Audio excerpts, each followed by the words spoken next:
le discours direct et le discours indirect.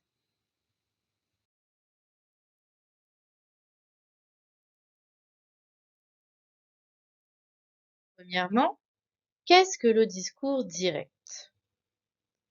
Au discours direct, les paroles sont rapportées directement comme elles ont été prononcées. Elles sont ancrées dans la situation d'énonciation. Cela signifie qu'on ne change rien à ce qui a été dit. On le rapporte tel quel.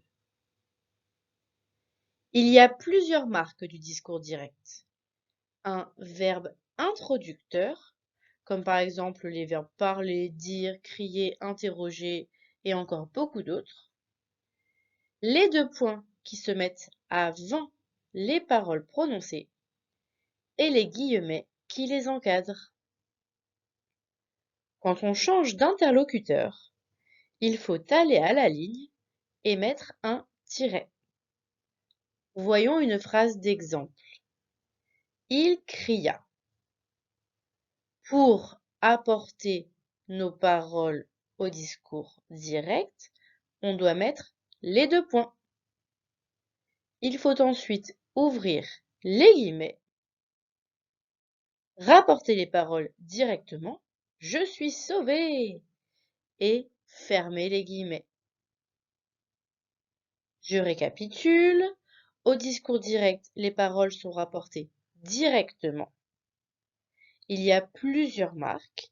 Il y a un verbe introducteur, les deux points et les guillemets.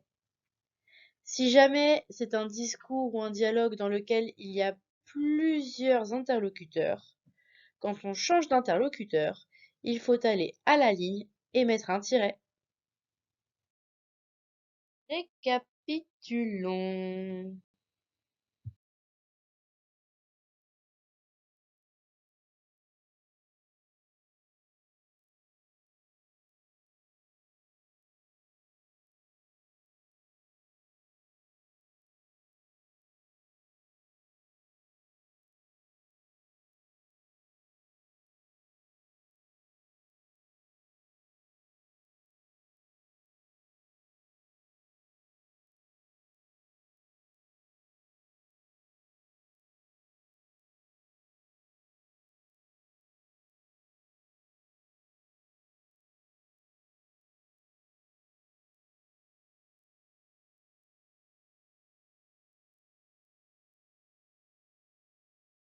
Allez, on corrige. Au discours direct, les paroles sont rapportées directement comme elles ont été prononcées. Elles sont ancrées dans la situation d'énonciation. Il y a plusieurs marques du discours direct. Un verbe introducteur, comme parler, dire, crier, interroger, etc. Les deux points qui se mettent avant les paroles prononcées et les guillemets qui les encadrent. Quand on change d'interlocuteur, il faut aller à la ligne et mettre un tiret. Voyons maintenant ce qu'est le discours indirect. Au discours indirect, les paroles sont reformulées, contrairement au discours direct où elles étaient retranscrites directement.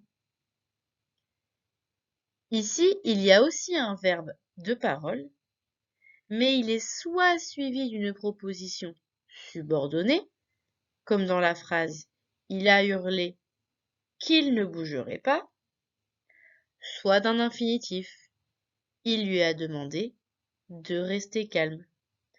Pas besoin de mettre deux points au discours indirect. C'est réservé au discours direct. Enfin, les pronoms changent, les marques temporelles aussi, et celles d'oralité disparaissent.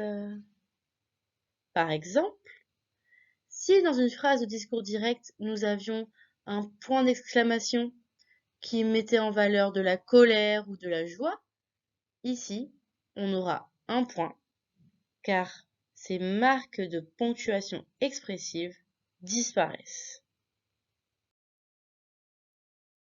Récapitulons.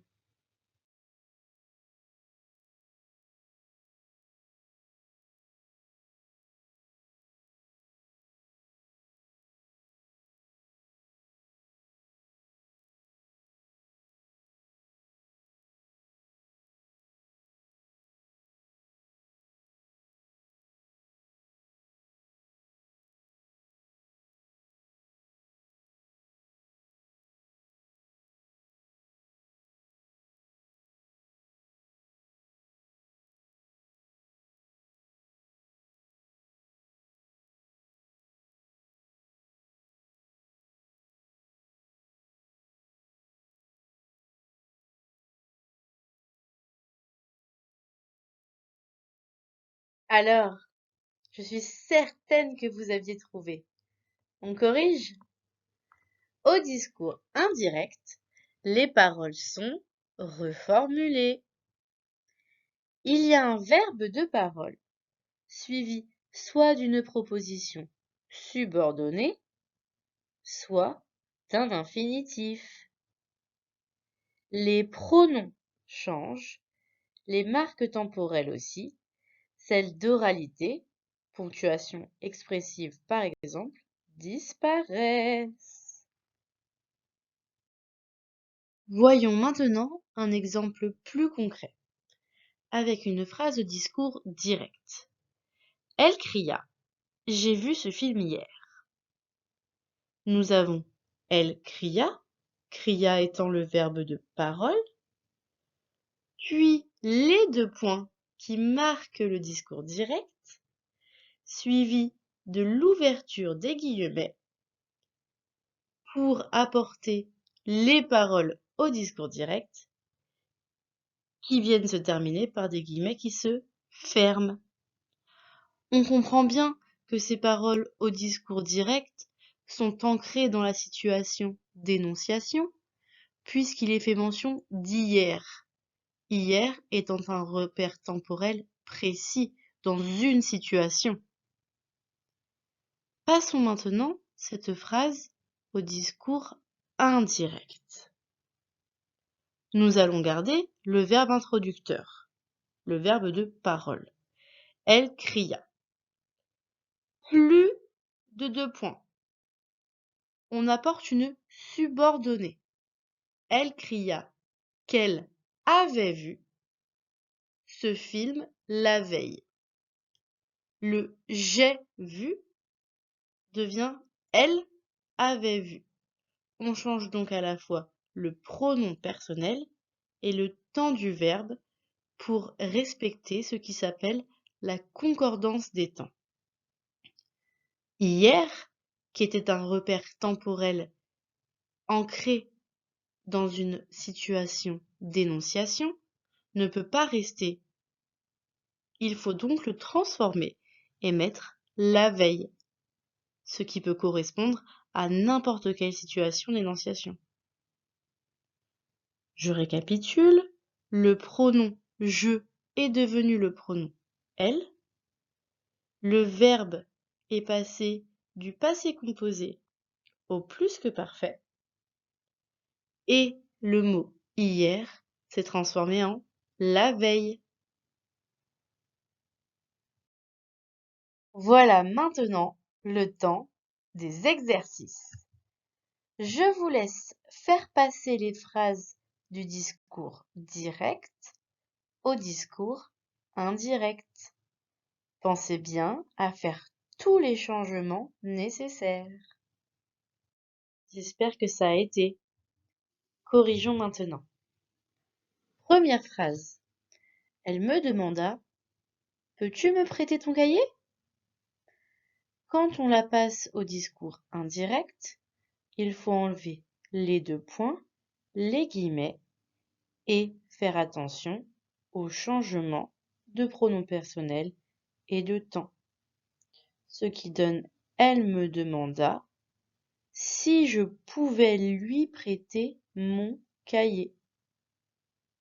Puisqu'elle demande à moi, c'est moi qui parle, donc le tu du discours direct est ici le je, puisque c'est moi.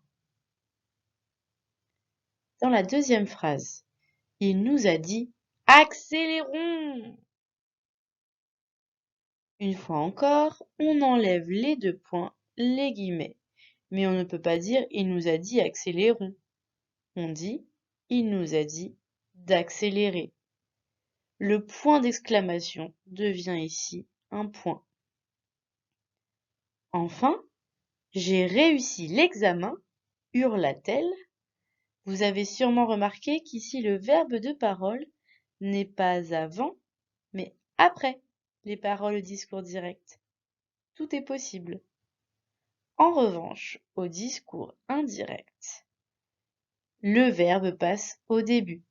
Elle hurla qu'elle avait réussi l'examen. Le je devient elle. Voilà, ça y est, vous savez maintenant différencier le discours direct du discours indirect. Bravo à vous!